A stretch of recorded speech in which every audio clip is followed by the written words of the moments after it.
لا إله إلا الله محمد رسول الله لا إله إلا الله محمد رسول الله. الحمد لله رب العالمين والعاقبة للمتقين والصلاة والسلام على سيد الأنبياء والمرسلين وعلى آله وصحبه أجمعين.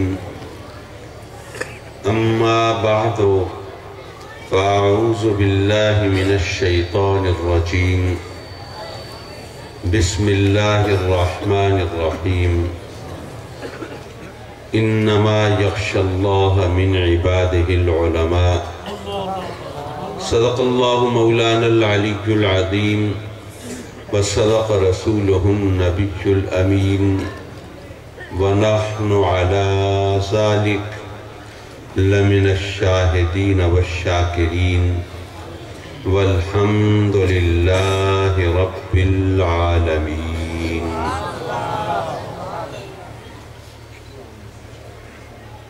میرے محفل صدر مجلس حضرت قبلہ خواجہ عبدالعزیز صاحب توگیروی دامت برکاتہ العالیہ اور ذی وقار و ذی احتشام حضرت قبلہ خواجہ غلام رسول صاحب توگیروی دامت برکاتہ العالیہ،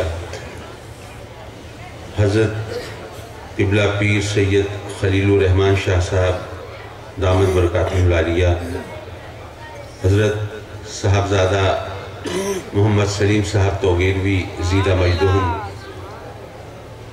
اور سٹیج پر تشریف فرما ذی وقار و ذی احتشام علماء کرام، مشائخ اعظام، مہمانان گرامی اور مکرم و معزز حاضرین محفل، جہاں تک مجھے یاد پڑتا ہے ایک طویل مدت کے بعد توگیرہ شریف میں حاضری کی سعادت میسر آ رہی ہے، اور موقع ہے عرس مبارک کا حضرت قبلہ خواجہ نیاز احمد صاحب توگیروی علیہ رحمہ اور ان کے فرزند حضرت قبلہ مولانا فیض احمد صاحب توگیروی رحمت اللہ علیہ. یقیناً وہ شخصیات جن کو آپ میں سے بہت سے لوگوں نے اپنی آنکھوں سے دیکھا ہو اور جن کی صحبت سے فیض اٹھایا ہو، جن کی سانسوں کی مہک، جن کے قرب کی آنچ، جن کے علم کا فیض آپ نے کر رہا تھا کہ جنہوں نے بے شمار بار دیکھا وہ نہیں پہچان سکے، اور جس نے ایک بار بھی نہیں دیکھا وہ پہچان گیا. نتیجہ یہ نکلا، ثابت یہ ہوا، پتہ یہ چلا کہ میرے آقا کریم کو پہچاننے کے لیے یہ آنکھیں جو ہمارے چہرے پہ لگی ہیں یہ نہیں چاہیے، بلکہ دل کی آنکھ چاہیے. جس نے ان ظاہری آنکھوں سے دیکھا، انہوں نے کہا ہم جیسے تو ہیں، کھاتے ہیں، پیتے ہیں، چلتے ہیں، پھرتے ہیں، اٹھتے ہیں، بیٹھتے ہیں، سوتے ہیں، جاگتے ہیں، ہم جیسے ہیں. اور جس نے دل کی آنکھ سے دیکھا، بے اختیار پکار اٹھا بادس خدا بزرگ توئی، قصہ مختصر. پھر کیا خیال ہے، کیا کسی آئی اسپیشلسٹ کے پاس، ماہر امراض چشم کے پاس، کسی آنکھوں کے ڈاکٹر کے پاس جائیں، اس سے اپوائنٹمنٹ لیں، کہیں بھائی ڈاکٹر صاحب مہربانی کریں، ہمارے دل کی جو آنکھ ہے اس کی آئی سائٹس چیک کر دیں، اس کی نظر چیک کر دیں، اگر یہ نظر کمزور ہوئی ہمارا قبر میں کیا بنے گا؟ کیا دنیا کا کوئی ڈاکٹر ہمارے دل کی آنکھ کی نظر چیک کر سکتا ہے؟ نہیں. کیوں نہیں کر سکتا؟ بڑی سیدھی سی بات ہے کہ دل کی آنکھ ہماری ان ظاہری آنکھوں جیسی کوئی چیز نہیں ہے.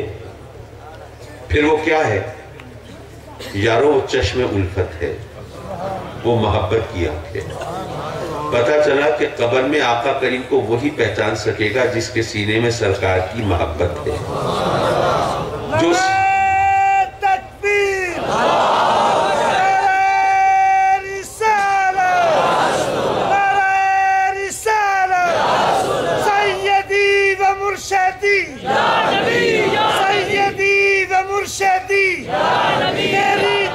میری جان سب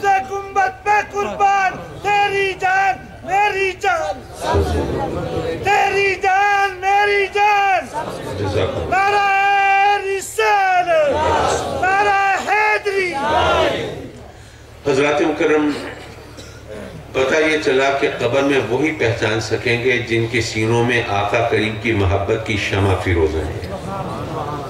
یہ علماء کرام، یہ واعظین، یہ خطباء، یہ علماء، یہ اہل سنت کے نمائندے اگر ہر محفل میں، ہر مجلس میں، ہر موقع پر اگر عشق رسول کا درس دیتے ہیں تو یارو نعرے لگوانے کے لیے نہیں اور تقریریں سجانے کے لیے نہیں اور داد سمیٹنے کے لیے نہیں، یہ اس لیے ہے کہ قبر کی منزل آسان ہو جائے۔ اور ظاہر ہے جس کی قبر کی منزل آسان ہو گئی اسے اور کیا چاہیے۔ حضرات مکرم، بات دور نکل گئی۔ میں یہ عرض کر رہا تھا کہ قبر میں سوال و جواب ہوتے ہیں، اگر سوالوں کے جواب صحیح دیے جائیں تو قبر میں اللہ کی نعمتوں کا اور ثواب کا سلسلہ شروع ہو جاتا ہے، اور اگر سوالوں کے جواب غلط دیے جائیں تو قبر میں عذاب کا سلسلہ شروع ہو جاتا ہے۔ یعنی قبر میں پہلے سوال و جواب ہوتے ہیں اور اس کے بعد عذاب و ثواب ہوتا ہے۔ اب کوئی بحری جہاز جا رہا ہے سمندر میں، وہاں ڈوب گیا، مسافر لقمے اجل بن گئے، مچھلیاں کھا گئی، قبر ملی نہیں، ان سے سوال و جواب ہوں گے کہ نہیں ہوں گے؟ قبر تو نہیں ملی، اب فرشتے کیا مچھلیوں کے پیٹ میں جائیں گے؟ اور اگر ایک بندے کو کئی مچھلیوں نے مل کے کھایا ہو تو فرشتے بھی گھن چکر بن جائیں گے، کس کس کے پیٹ میں جائیں گے؟ آپ جانتے ہیں کہ جو ہندو ہیں وہ اپنے مردوں کو قبروں میں نہیں دفناتے، چیتا بنا کے آگ لگا دیتے ہیں اور رات کو بھی گنگا میں بہا دیتے ہیں۔ اب فرض کیجئے ایک ہندو مر گیا، اس کی چیتا بنائی، جلائی، راکھ گنگا میں بہا دی، قبر میں تو دفنایا نہیں، پھر سوال و جواب ہوں گے کہ نہیں؟ اگر نہیں ہوں گے تو پھر تو بڑا آسان اس کا ہاتھ لگ گیا۔ جس بندے کے بارے میں بھی ہمیں پتہ چلے کہ اس کے ساتھ قبر میں اچھا سلوک نہیں ہوگا، اسے قبر میں دفنانا ہی نہیں چاہیے، اس کی بھی چیتا بنا دو، جو ہوگا قیامت میں دیکھا جائے گا، اس وقت تک تو جان چھوٹتی ہے۔ قبر میں سوال و جواب ہر ایک سے ہوں گے، چاہے قبر ملی یا نہیں ملی پھر بھی ہوں گے، آگ میں جل گیا پھر بھی ہوں گے، پانی میں ڈوب گیا پھر بھی ہوں گے، مچھلیاں کھا گئی پھر بھی ہوں گے۔ یارو کیسے ہوں گے؟ قبر میں تو نہیں گیا۔ یارو یہ دنیا میں جس کو ہم قبر کہتے ہیں یہ محض قبر کی ایک نشانی ہے، اصل میں قبر عالم برزخ میں ہوتی ہے، ہر ایک وہاں ضرور پہنچتا ہے اور سوال و جواب وہیں پہ ہوتے ہیں۔ اگر ابھی بھی کوئی کسر رہ گئی تو چلیے ایک اور حدیث سن لیجئے۔ میرے آقا کریم فرماتے ہیں کہ ہر قبر دو حال میں سے کسی ایک حال سے خالی نہیں، ہر قبر یا جنت کا باغ یا دوزخ کا گڑھا۔ اچھا، ہم قبرستان میں بیٹھے ہیں، کبھی قبریں پرانی ہو جاتی ہیں، بوسیدہ ہو جاتی ہیں، بیٹھ جاتی ہیں، دہل جاتی ہیں، کبھی بارشوں سے، کبھی سیلاب سے، کبھی زلزلے سے، پھر مردوں کی ہڈیاں چمکنے لگتی ہیں، پھر اللہ کسی صاحب خیر کو توفیق دیتا ہے، وہ قبروں کی مرمت کرا دیتا ہے۔ آپ نے بھی کئی قبریں کھلی ہوئی دیکھی ہوں گی، کبھی کسی قبر میں کوئی جنت یا دوزخ کی کوئی نشانی نظر آئی؟ کوئی چنگاری، کوئی انگارہ، کوئی عذاب کی کیفیت، کوئی آگ کے شعلے، کچھ کوئی نہیں نظر آیا۔ کبھی کوئی جنت کی کوئی نشانی، کوئی کلی، کوئی پھول، کوئی حور چہل قدمی کرتے ہوئی نظر آئی ہو آپ کو؟ نہیں، میرا بھی خیال ہے نہیں آئی ہوگی، ورنہ آپ نے وہیں چھلانگ لگا دی ہوتی، یہاں کہاں بیٹھے ہوتے۔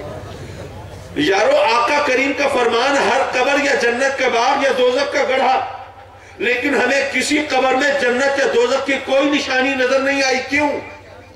وہ اس لیے کہ جسے ہم یہاں قبر کہتے ہیں یہ ایک علامت ہے، یہ ایک نشانی ہے، یہ عالم دنیا میں ہے، اصل میں قبر عالم برزخ میں ہوتی ہے، اور اس قبر میں ہر ایک پہنچتا ہے۔ اور یہیں پر ایک برموقع بات آئی، وہ بھی عرض کرتا چلوں۔ دیکھیے، میرے آقا کریم جب اس دنیا میں جلوہ فکن تھے، روئے زمین پر تشریف فرما تھے اور اپنے غلاموں کی محفلوں کو رونق بخشا کرتے تھے، اس وقت جو لوگ دنیا سے رخصت ہوتے تھے ان سے قبر میں میرے آقا کریم کے بارے میں سوال ہوتا تھا کہ نہیں ہوتا تھا؟ ہوتا تھا۔ میرے آقا کریم تشریف فرما ہے اس دنیا میں اور سوال ہو رہا ہے آپ کے بارے میں قبر میں۔ پتہ یہ چلا میرے آقا کریم جب اس دنیا میں جلوہ فکن تھے تو قبر عالم برزخ میں ہوتی ہے، عالم برزخ سے دور نہیں تھے۔ آج اگر میرے نبی عالم برزخ میں جلوہ فکر ہوں تو عالم دنیا سے دور کیسے ہو سکتے ہیں؟